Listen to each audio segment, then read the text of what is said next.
Today is another tutorial how I'm gonna do double processing in Capture One and Aurora HDR 2019. Coming up. Are you alright up there?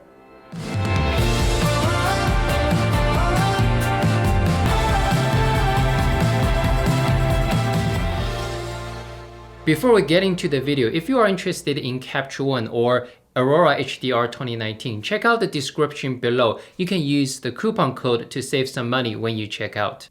Alright, what is double processing? Double processing is to process a single raw file twice. One time you process for the highlight and the other time you process for the shadow. And then you blend them together to create a more balanced photo. Today in this video, I'm going to show you an example how I create two exposures from a single raw file in Capture One and how I blend them in Aurora HDR 2019.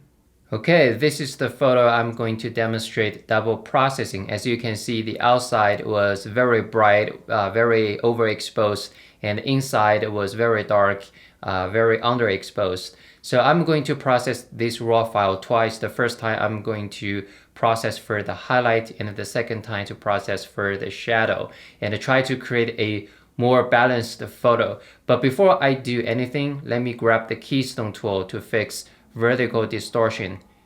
You can just align these vertical lines. You can zoom in to do a more accurate job, but for the demonstrating purpose, I'm gonna just click on apply. All right, now I'm going to pull the details from the highlight back. I'm going to use the highlight slider and move it all the way towards the right hand side, but I don't think that's enough, so I'm going to use the exposure slider to decrease the exposure even further. All right, now check out those trees and check out the histogram here.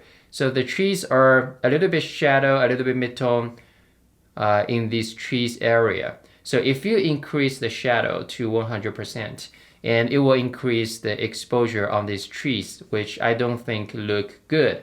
Although you can use a mask to mask out this area and then increase the shadow, but I think in this case, double processing is much easier.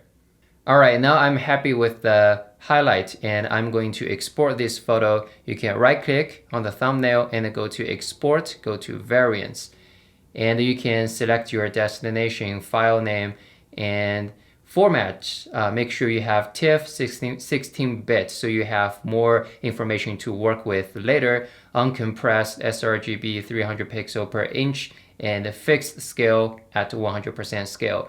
And then you can click on export to export this photo. Now I'm going to process the same raw file again for the shadow. Now I'm going to reset my exposure change. All right, now in this case, I'm going to increase the shadow all the way to 100%. And I think this might not be enough as well. So I'm going to increase the exposure by one stop. And I'm going to adjust the level tool just a little bit. I'm gonna make the darks a little bit darker, just like that. All right, now I think overall, I think the inside of the house look much better now, and I'm going to export this photo as well. Right click, go to export, go to variants. You know, you have all the settings and then click on export. Then you have the second photo.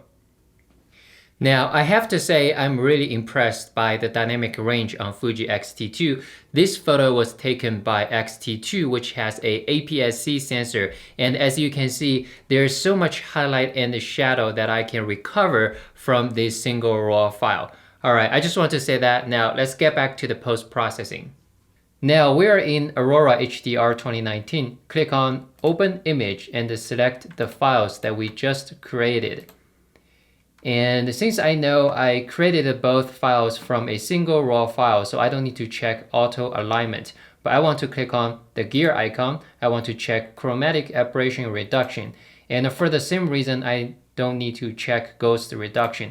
So just click on create HDR, and Aurora HDR 2019 is going to blend two photos for me. Alright, this is the blended image. And as you can see at the bottom, I have some presets. If you don't see this window, you can click on this to toggle on and off the presets window. I tried a couple presets and I found that this enhanced landscape works pretty well for this photo. And you can change the transparency, you can change the amount of the effect you want to have on your photo. And on the right hand side, you have all the tools you need to retouch this photo. For example, you can bring down the highlight, you can increase the shadow if you want, you can change the black point. Alright, now coming to this color module, and I'm gonna increase the vibrance and adjust the saturation like that. Okay, and this HDR clarity, you can double click to zoom into 100% scale, and then you can adjust the amount if needed, and you can double click to zoom back out. Now I'm gonna go to vignette because I want to add a heavy vignette to this photo. Maybe like that. Alright, I'm gonna just pull some shadow a little bit more. Alright, that's it. You can see this is before, this is after. And now you can export this photo by going to File, Export, and there are some settings. Then just click on Export, then you can export this photo. Now just a little comparison, this is the file in Capture One before we adjust the exposure, and this is the final photo out of Aurora HDR 2019. Alright guys, that's it from me today. If you are interested in Capture One or Aurora HDR 2019, check out the description below. I have some coupon codes for you that you can save some money when check out Capture One or Aurora HDR 2019.